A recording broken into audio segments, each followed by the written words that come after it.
Hello, my name is Valerie and welcome to my kitchen.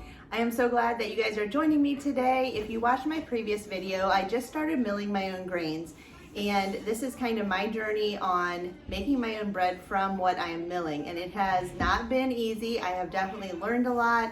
I've done a lot of research, and today I'm going to make two different ones. One is going to be from Prairie Gold and the other one is from Einhorn. I've had a little bit trouble with the Einhorn, but I have learned a few tricks over the past few days and read up a lot more on it. So this loaf hopefully today will go much better. The Prairie Gold, I absolutely love how it came out last time. It was absolutely perfect. It made great toast for breakfast and for sandwiches. So we are going to make those two breads today, and then for dinner we're going to make gumbo, and then hopefully have time to make a few snacks while Frankie is sleeping. So I hope you guys join me today, and hopefully you'll learn something from some of my mistakes and struggles, or if you have tips, please feel free to share them down in the comments. Also, the grain mill that I'm using today is the Green Power Mill, and it is from Lehman's. If you look down below in the show notes, I do have a link for Lehman's, and then all of my grains come from the Ashery in Fredericksburg. They have an amazing bulk food store. Go check out both of those stores, and then any of the other products, most of them I will say where I get them. There are a few from Amazon, and also most of my cast iron enamel is from Aldi. I do get quite a few questions on that. I will be using that kettle to make my gumbo for this evening. So come on, join me, and we're gonna get started on our bread. So as I am starting my bread, a few of the things that I have learned since my first couple batches of bread was I sifted or double sifted my flour, and I got all of the bran out. So this loaf I'm gonna try doing without that in it. The first couple loaves I left this in, and it wasn't an issue at all. The texture was a little bit more coarse, which is fine. We absolutely love that. So I strained all of that out and just sifted it. And this I'm actually going to probably use either to sprinkle on top of the bread, or I'm also gonna make granola today. So I could add it into that just for extra nutrients. So this I'm just going to set aside, and I'm gonna use that later. And for my bread, I already measured out my weighed ingredients. Because my flour is fresh milled, it's not going to equal out in cup form as it would if I was buying it from the store. So I already have this weighed out, and I am using 560 grams of my flour and 390 milliliters of water, and that's just warm water. I do have this scale linked in my Amazon store if you want to check it out. It was actually, I want to say, maybe right around $10. This is a huge thing that I like to use in my kitchen. There's so many different things that I weigh out, breads, different recipes that use weights instead of measurement. So we are gonna get started with our warm water. And I did talk about my mixer a little bit in my last video for any types of like big batches of bread. I absolutely love this mixer. It is a Bosch mixer. This is also linked in my Amazon store, and all of my links are below for all of this. I'm gonna add in 2 1/4 teaspoons of yeast, and I do buy all of my yeast in bulk just because I bake all of our bread. We go through quite a bit, so it's easier to just buy in bulk for that, and I do store that in my freezer just so that it stays fresh and I don't have any issues with my dough not rising. And then next I'm going to add in a teaspoon of sugar and a tablespoon of honey. I'm going to grab that.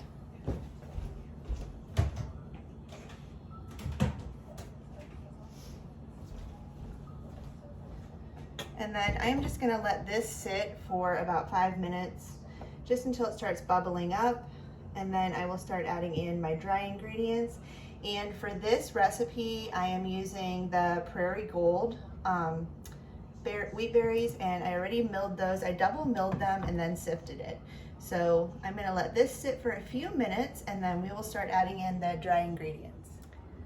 So our yeast is starting to bubble, so I'm gonna go ahead and slowly start adding in my flour. And I did pre-mill this.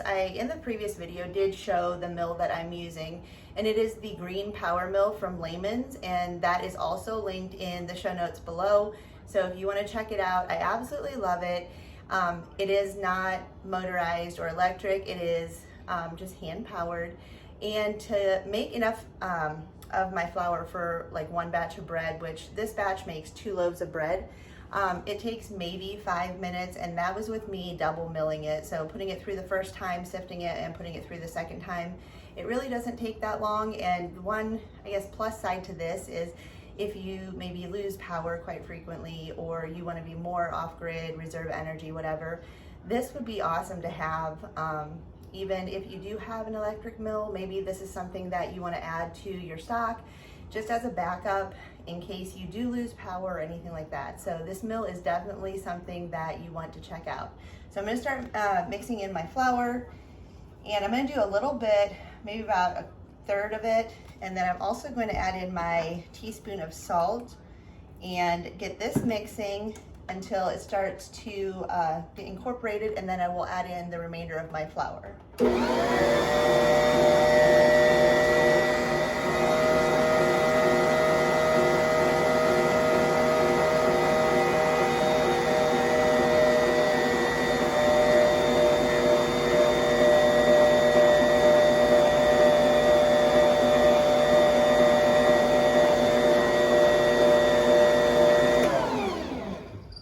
So I'm going to show you what this looks like, and when you start out, it's going to be like a very loose dough. It's going to take a minute for that water to absorb because of it being fresh milled. So it doesn't look quite like it's coming together. So once I have it mixed at this point, I'm going to let this sit for about 5 minutes and just let that kind of come together and absorb, and let that rise for just a tiny bit. I'm going to mix it again here in a few minutes. And then after that, I am going to let it do its rise for about an hour. I will also link this recipe. This is actually my basic like sandwich dough recipe that I use, and typically I use bread flour for this. And I did make a loaf with this recipe last week with the Prairie Gold. I absolutely loved it. It was so soft, and the flavor was absolutely amazing. It had just a hint of a nutty flavor to it. It wasn't overly like a wheaty type of bread or anything like that. So we're gonna let this sit while this is resting for a little bit. I'm gonna get my ingredients together for my next dough. We're gonna do 2 doughs today. The einhorn, which I have slowly been getting better at, I've definitely had some learning curves, and I did research so much more since my first loaf. I did also double sift that one and double grind it. And the consistency of the flour this time is so much nicer, and it's still not like what you would buy from the store. I do like to buy Jovial's einhorn flour that is already milled. It's great to have on hand if maybe you're running short on time, you don't have wheat berries, or you just don't have time to mill your own grains. I do like to have it on hand. It is a great bread, and we absolutely love making sandwiches or toast, whatever with it. So this time I feel like my flour is a lot nicer, a lot smoother, a better consistency. So I did weigh that out before I milled it, and then sifted it, everything that I did with this one as well. So we are going to attempt to make our 3rd or 4th loaf now with the fresh milled einhorn. And if you are just starting out, maybe milling your own grains, or you want to start, definitely research. Do a lot of reading. Take as much advice as you can. I really don't have any friends that mill their own flour, so mine was, I did a lot of reading on Pinterest. I watched some YouTube videos on other homesteaders that mill their own grains and things like that. So definitely look around and get as much information. See what type of breads you want to make, and that really depends on the type of grains that you want to get. The biggest thing for us, I tried 4 grains in the beginning. I love all the ones that we tried. We have had success with everything except for the einhorn is the one that I'm struggling with. So follow along with me, I guess, as I'm learning. Hopefully I can give you guys some tips as you guys are starting out. You can watch me as I'm starting, see what works for me, what doesn't work for me, and hopefully you guys can learn a little bit from this. So I'm gonna wait until this is done, and then we're gonna continue with this bread in just a few minutes.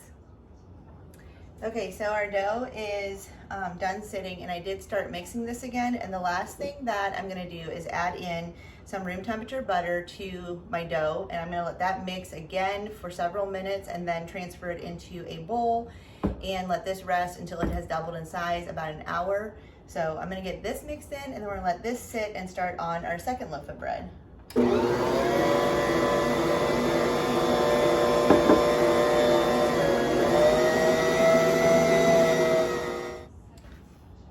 I did get the dough out of my mixer, and I'm just gonna knead this by hand, and it does seem a little bit more wet than a typical bread dough, but I'm not gonna add any more flour to it because that wheat will continue to soak up the water that is in it. So I'm just gonna put this into a bowl and set this aside. I'm gonna put this over by my oven and cover it with a damp towel for about an hour until it doubles in size. This dough has risen so nice, and I just had this sitting on top of my stove. So I am going to get this out of the bowl and knead this, shape it, and put it into my pan.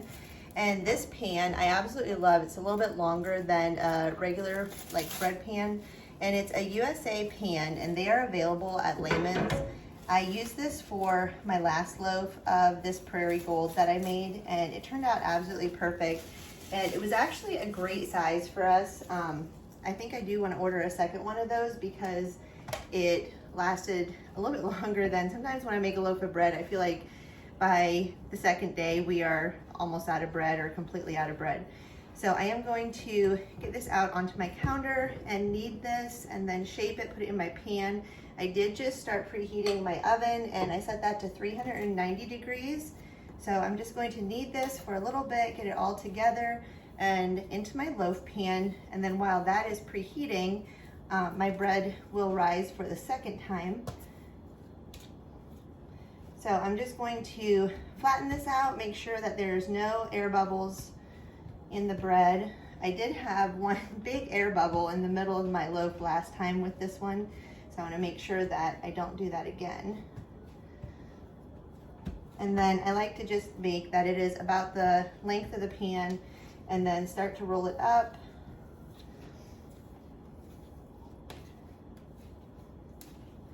And then this is going to go directly into my loaf.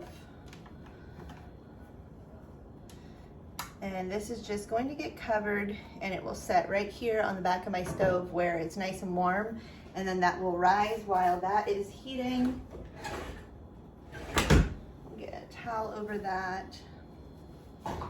So the next thing I am going to start doing is prepping for my dinner. And I did get my cast iron enamel pot out here. We are going to have gumbo, so I'm going to start making my roux, and that typically cooks down for about an hour. So I'm going to get my ingredients together for that, and then we'll get started cooking this down. I just cook it on low and then keep stirring it for that whole period until it is like the darkness that I want. Typically it's 45 minutes to an hour for how we like it. So I'm gonna get that stuff together. So to get my roux started for my gumbo, I just want a heaping cup of flour, and I'm just using all-purpose flour, and then 2/3 cup of oil,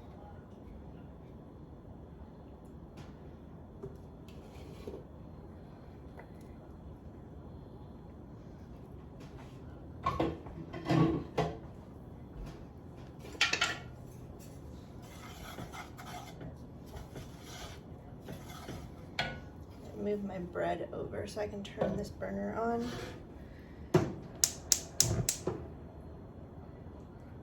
And then I am just gonna cook this over like low heat, probably actually medium low until it gets started, and then turn it down to low and let it cook until it gets pretty dark. You want it like a real dark caramel color, and it will almost smell burnt, but that's kind of how you want it. So this is such a good meal to have on a cold day.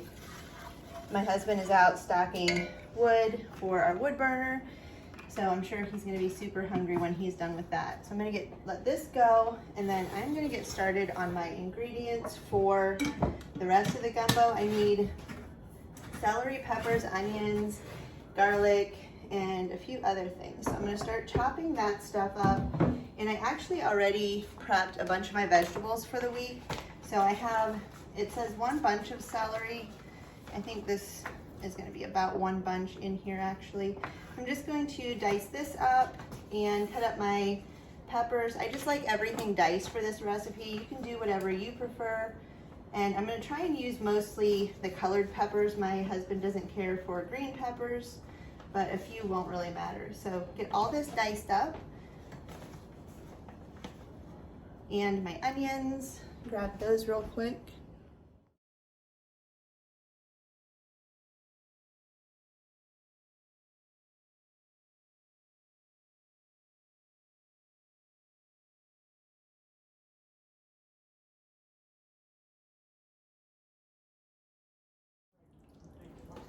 So our roux is really coming along nicely. It is starting to turn a light brown here, you can see. Still has a little ways to go.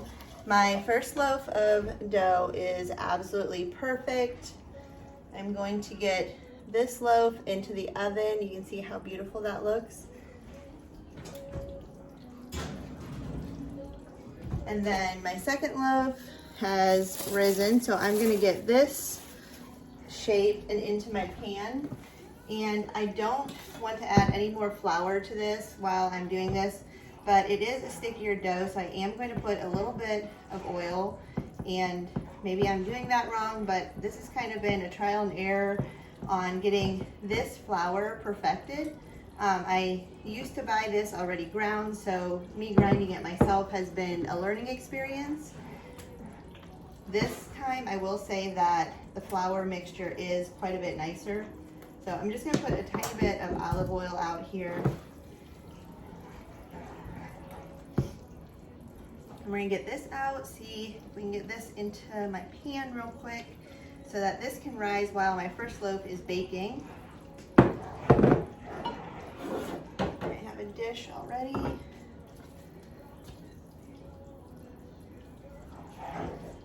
So just the same as the first one, I'm going to just make this completely flat, make sure I get all of my air bubbles out, and then roll this up.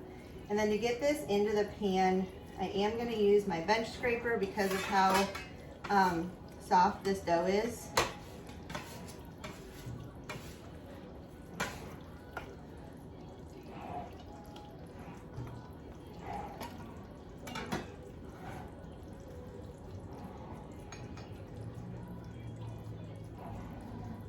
And then I'm just gonna set this over here so that that can rise, and I will cover that with a towel. Let that rise while the other one is cooking, or baking rather. And everything for my dinner is pretty much ready. I'm just waiting for my roux to get dark enough, and then I can add all of my veggies and the garlic I have cut up as well. And then my shrimp and sausage is defrosting right now, but the shrimp just gets thrown in right at the end, and the sausage we'll put in, let that cook for probably like 30 minutes before this is finished. And then I will have my rice. I just use a rice cooker. I can cook rice on the stove, but the rice cooker is so convenient, and you literally have perfect rice every single time. So I am gonna use my rice cooker for that. I have made it in the Instapot as well. For me, the Instapot I don't have a rice button. I have the Instapot Pro, the 11-in-1, and I don't have a rice button on there, and there was so many different recipes on how to make that and what settings to use. I haven't quite perfected that one on which setting to use on that. So if you have the same Instapot and you know what temperature and time to cook that on, please comment below and let me know. And I would love to use my Instapot and make perfect rice. It just hasn't happened yet. I do love it for lots of other things. We use it quite frequently, actually. It does have the air fryer lid, so that is probably the main thing that we do use that for. So I'm gonna let this keep cooking. I'm gonna keep washing my dishes and get my kitchen cleaned up and get a few more things out for prepping lunches for the week. I am going to mix up my ranch. I do make all of our own ranch dressing, and this is my favorite recipe. We have tried so many different ranches, and I guess nothing really was, I don't know, some of the ranches I feel have a real plasticky flavor if you buy them from the store. So I do have a mix that I make, and I use this a lot too in, like when I'm cooking dinner, if anything calls for ranch, like dry ranch seasoning mix. I do mix my ranch, and I need to make some more. So I just use this seasoning, and then it is milk or buttermilk and then yogurt. The recipe for ranch is 1/3 cup of milk and 1/3 cup of yogurt. I usually add more yogurt than milk because I like a little bit of a thicker dressing for my salads. So I'm gonna mix this up here, and then I usually let it sit out on the counter for about 45 minutes-ish so that it can kind of develop the flavors, and then the dry mix will soak up into that. So I'm gonna do 2/3 cup of buttermilk, and then about 1/3 cup, or sorry, that was backwards. I'm gonna do more yogurt than buttermilk, just to make it a little bit thicker. So get that mixed, and then it is 1 tablespoon, but I'm doing a double batch, so I'm gonna do 2 tablespoons of my seasoning mix and get that mixed in. We use quite a bit of ranch. We go through about 2 cups of this per week probably, just between different things that maybe we dip it in, or we do have salads most evenings with our dinner. So give this one a try if you have a hard time finding a ranch that you like. The other thing I like is that there's so many preservatives in store-bought ranch dressing, and this is just buttermilk and yogurt. I do like the buttermilk better though than regular milk. Just gives it a little bit more of that tangy flavor. And then the powder that I have in here, you can use either dry milk powder or buttermilk. I do use the buttermilk powder for that, and I usually buy mine at the bulk food stores, but I do know Amazon sells that as well. So there you can see how thick and creamy that is. So I'm gonna let this sit out, and then I just have little dressing bottles, and I keep most of our homemade dressings that I make here in these bottles. So I'm gonna let this sit out, and then I'll taste it in about 15 minutes, see if I need to adjust anything, and then put that into a bottle. And then our roux is actually looking really good. We probably have another 15 minutes. It's getting pretty dark here. So that's looking really, really good. Once this is done, we're gonna add in chicken stock and our veggies, and that will come together real quick for that. So my first loaf of bread is almost done, and I have let my ranch sit here for a little bit, and I tasted it. It was perfect. So I'm just gonna pour this into a bottle.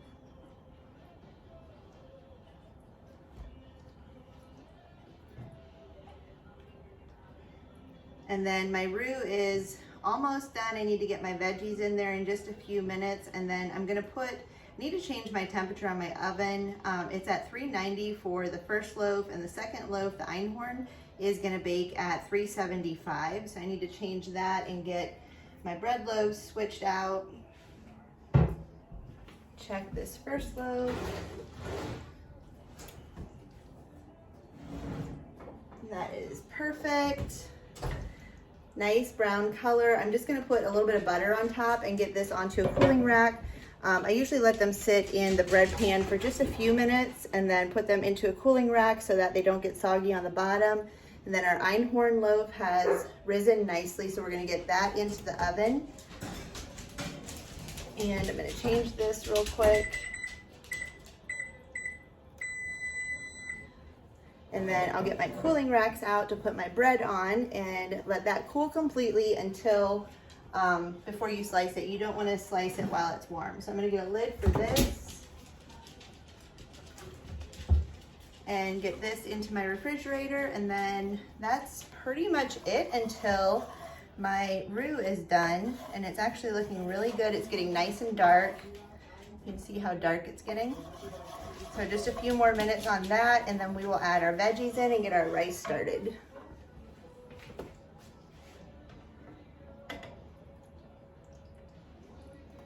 And then I'm just going to take a stick of butter over the top of this and lightly butter it.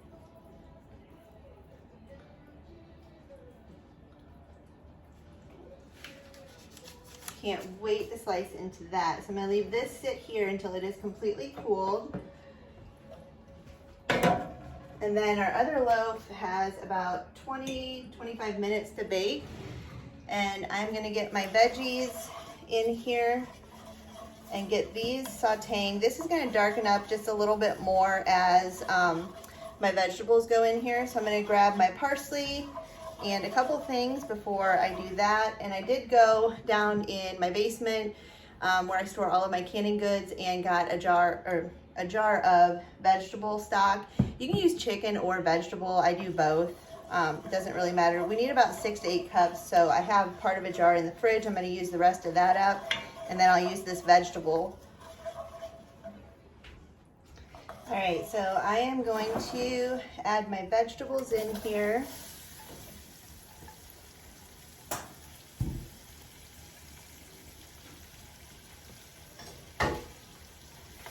And just stir those in.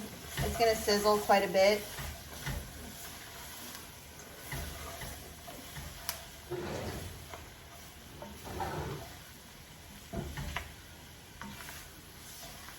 I'm going to let those cook down for about 5 minutes, just so they start to soften up. And then I won't add in my garlic until these have cooked for a little bit, just because I don't want to burn my garlic. And then once these start softening up, we will add the broth in, and then the next part is the sausage. I'm using hot Italian sausage. You can use whatever you want. Sometimes I use kielbasa, just kind of depends like what I have on hand. This probably isn't typical Louisiana style gumbo, but this is how we make it and how we love it. So this is actually something I love making over the winter.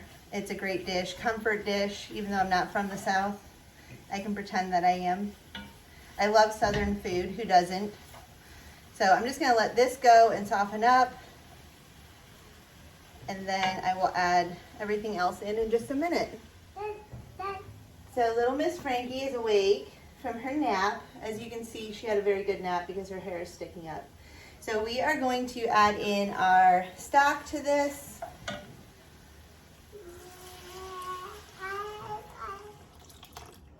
We're gonna add that in. Don't spill it. And then just stir this, and it's gonna start thickening from all that flour that we cooked down and turn a really, really nice color.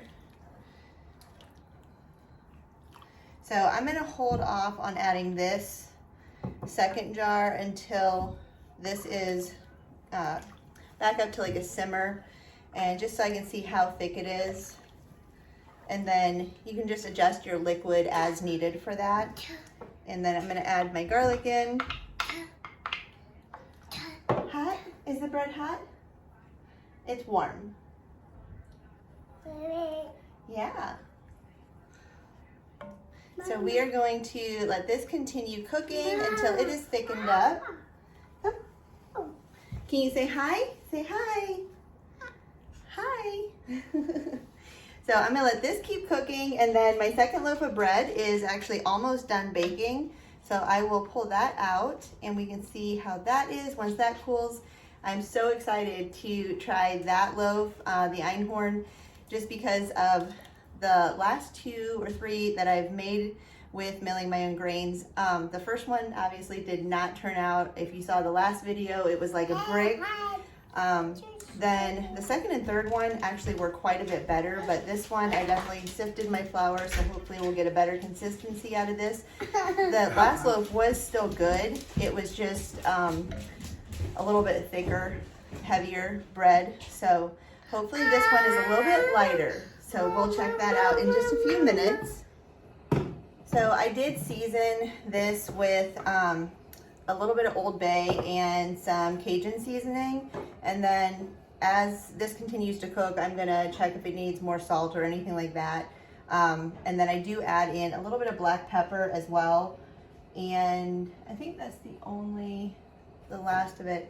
So just as this is cooking, before you add your meat in, definitely do taste it and see if you need to adjust the salt and pepper level on that. So I'm just gonna let this continue cooking, and it's on a simmer, so this is gonna simmer for probably about an hour.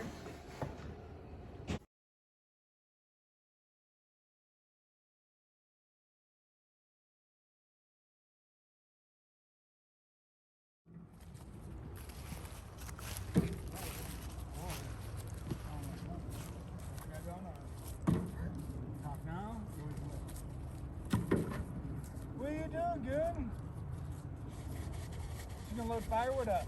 You better put your hood up, it's sprinkling.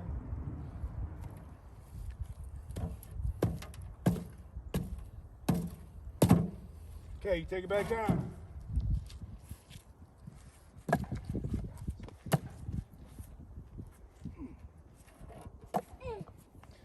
Oh, thank you. Here, I'll get this one. You take that wheelbarrow back down? So the last thing that we are going to add into our gumbo is our shrimp, and those are just going to take a few minutes to cook. My rice actually just beeped and is all done, so we can eat dinner in just a few minutes.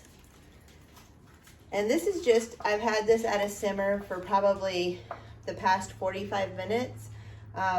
Once I par cooked the sausage in my cast iron, I sliced it up, put it in here, and brought it up to a boil, then reduced it to a simmer and added in my turkey. I did canned turkey instead of chicken. I have quite a bit more turkey than I do chicken, and honestly in a recipe like this you really can't tell the difference. So it's shredded, so it's kind of like having rotisserie chicken thrown in here. So now I'm just gonna let those shrimp cook, and once those are finished, we will plate this up and have our delicious dinner. And then I'm also going to slice up the bread here in a minute and show you guys how that turned out. For some reason, my camera was not recording when I took the einhorn bread out of the pan, which is kind of funny because the loaf turned out absolutely amazing. Flavor is great. Everything turned out so good. Mom! It stuck to the bottom of the pan, and so part of it came out, but it tastes so good. I was eating the part that got stuck in the pan. So I will slice that in a few minutes and show you guys that. And once this is finished, I will plate all of this up and show you our wonderful dinner. So our dinner is all finished up, and I did just plate some up, and it smells so good. I did have a little taste of it. It is absolutely amazing with the sausage and shrimp and then that shredded turkey in there. So I'm gonna eat that in just a minute, but I did want to show you guys, I sliced up both of the breads, and the einhorn turned out so good. Aside from the fact that the bottom crust did get stuck in the pan, which whatever, that's totally fine. I honestly don't remember if I greased the pan, and that was probably my fault. Texture, everything, so much better since I double sifted it and did get like all the little husks out of it. It definitely turned out so much better this time. And then the other loaf was the Prairie Gold, and I made that one in the last video.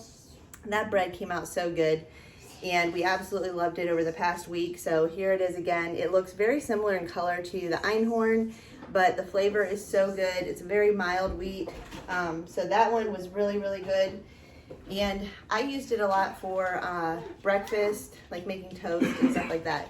So I hope you guys enjoyed this video. I hope that you stay tuned for more episodes that we have coming out, and join us in this journey as we start milling our own grains, making our own bread from those grains.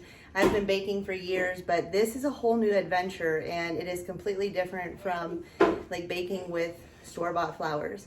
So if you want to get any of the grains that I used today, go to the website, the Ashery. I have it linked down below in the show notes. And also, if you are interested in the grain mill that I used, I have that linked as well. That is from Layman's. That is the Green Power Mill. Somebody's coloring and having a little bit of fun. So again, please like and subscribe to our channel. That would really help us out.